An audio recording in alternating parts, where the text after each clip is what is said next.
We have Nebraska at Colorado. Colorado opens up 3-point favorite. They were before this game. The Huskers were, I want to say, a 9 or 10 point favorite. The Buffs open as the favorite though in Boulder. Like I said, I think Colorado simply you have those teams that come around every once in a while, whether it be NCAA or NCAA football team, NCAA basketball team, NBA team, NFL team, um, hell, maybe even MLB team. I don't like MLB like that, but still, you have those teams that are just must see TV or like must see. You have players that are must see. Colorado's that team right now. Everybody's talking about them. The buzz is real. It's gonna be. I I would probably argue Boulder, Colorado is probably not gonna. They probably have never seen an environment like they're gonna see on Saturday morning. I think it's gonna be absolutely nuts. Yeah, I would agree. I think it's actually one of the, I don't, it might be I don't know if it's the game I'm looking forward to most just because we're from Iowa. So obviously Iowa State is fun. Mm-hmm. Texas Alabama will be fun, but Colorado, Nebraska is right there for me.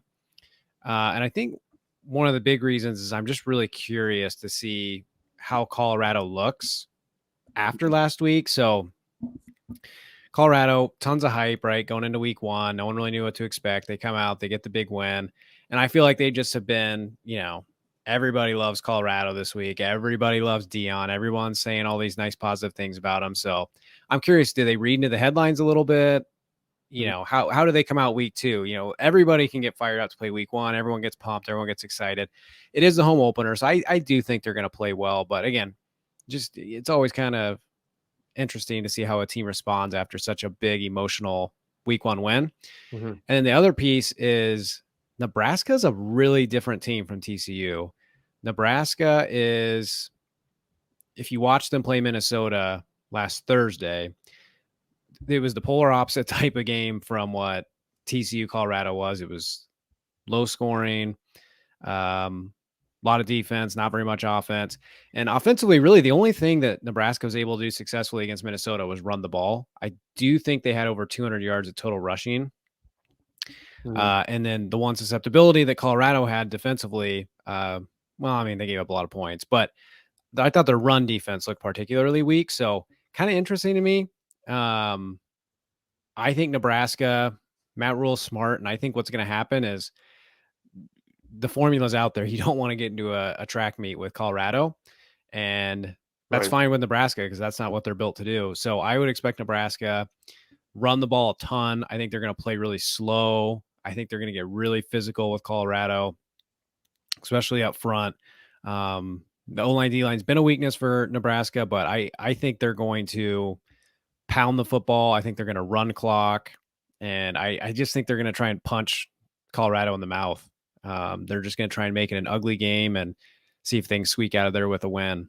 3-point line to Colorado. That's basically a pick 'em on a Right. neutral field, but at home they're giving Colorado the bump. So I'm Right. curious. I'm inclined to think that Colorado will pull out the home opener. They do have a ton of talent offensively, but again, it's just an intriguing matchup because it's such a different team from TCU. It's going to be a totally different look, Right. and I think Nebraska is going to come out and try and play some ugly football. I agree. I think yes, ugly football, but very physical football. They have, like you said. I mean, yeah, I think it's obvious that uh, passing game was exposed for Nebraska on on that past Thursday with Jeff Sims. He kind of showed his true colors as far as passing. I mean, yes, he had a couple, but he threw for 2 interceptions. Um, However, on the other side, yes, he showed how he could run the ball, and which was very well. Uh, Gabe, so they're two running backs, Nebraska. They have Gabe Urban Jr., who is very physical runner. He or not no, so yeah, Gabe Urban Jr. So he's one of the running backs, but also I noticed Jalen Lloyd's another freshman running back. He's a true freshman running back. Um, Unfortunately, he was the guy that fumbled it at the very end for Nebraska. So kind of a bad.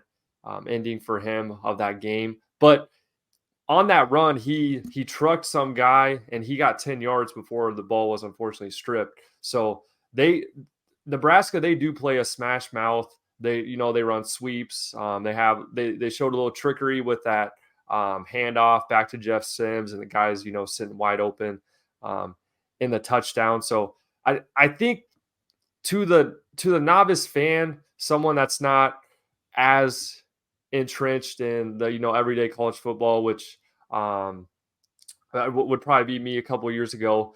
You see all the Colorado hype, all the Colorado buzz. You see Nebraska, and you're kind of like, oh yeah, this is a no brainer. But I think there's a lot more that goes into it than what meets the eye. I I think yes, there is legitimate like threat for Nebraska to run it all over Colorado. Colorado's line was D line was very suspect to say the least. Also, their linebackers, as TCU, they ran for 260 yards all over Colorado, which was about 7.1 yards a clip for TCU. So that was a huge weakness. Yes, they have some studs in the secondary and Jeremiah Cooper and Travis Hunter. They can lock you down. I don't see passing being too big of a worry if you're Colorado, especially against Nebraska. But I would be if I'm Colorado, I would be very worried about getting the ball smashed down our throat. And I think it's going to come down to what it's really going to come down to, in my opinion, is that Colorado is able to score. Obviously, a little bit easier than Nebraska, but I do think Nebraska will be able to stop Nebraska more times than TCU did. So I don't know, the over under I believe was at 59. I wanted to say. Yeah, I think maybe 59.5.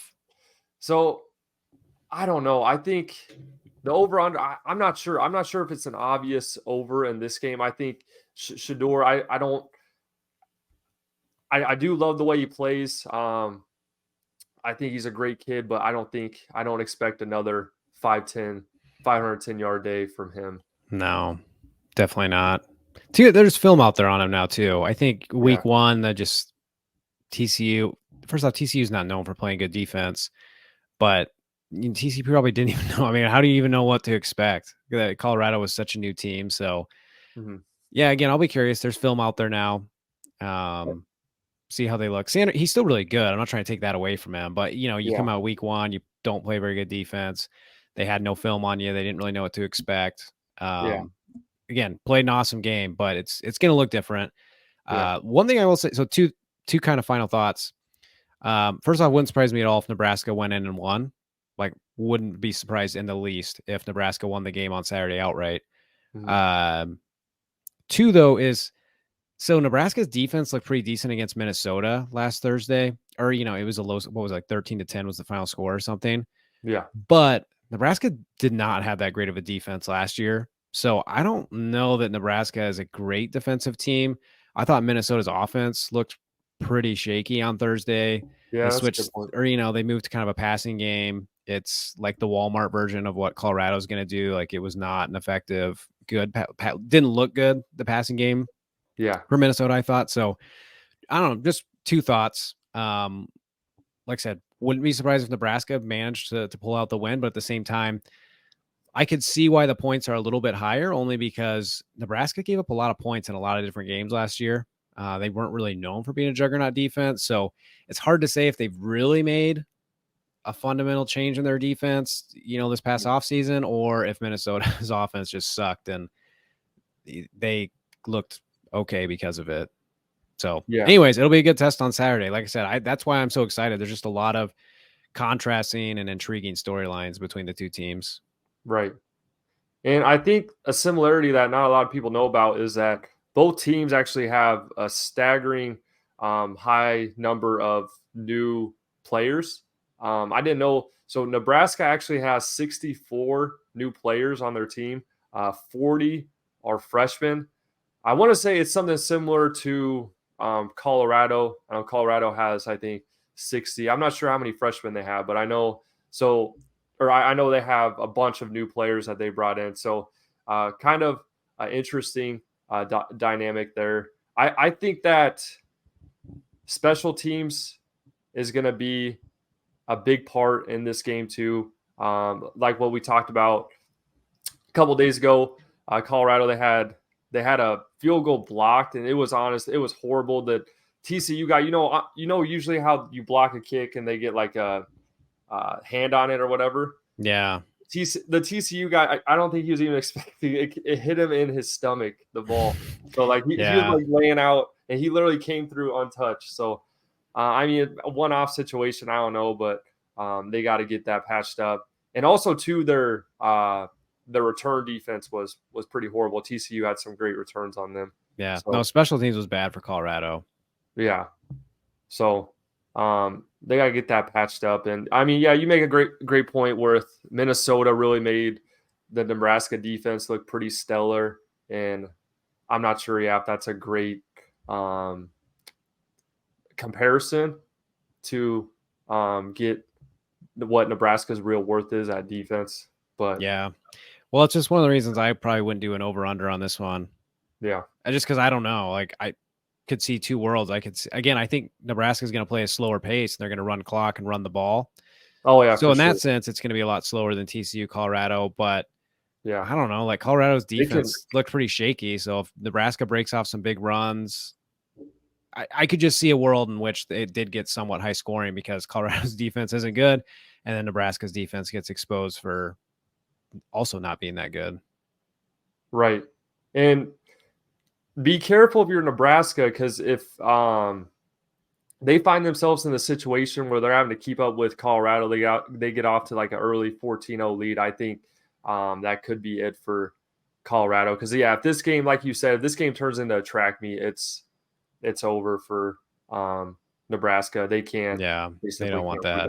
But a side note here, I think it's going to be later on in the season, USC, Colorado, that's going to be like a basketball score game. That's going to be, I think, like 80-72. That's going to be. Yeah, it's going to be a lot of offense, very little defense. Yeah. But anyway, no, so this is really hard for me. I actually didn't even have a opinion on this, so this is just coming straight off the hip for me. But Nebraska at Colorado, it definitely wouldn't be my like lock of the week, but my favorite.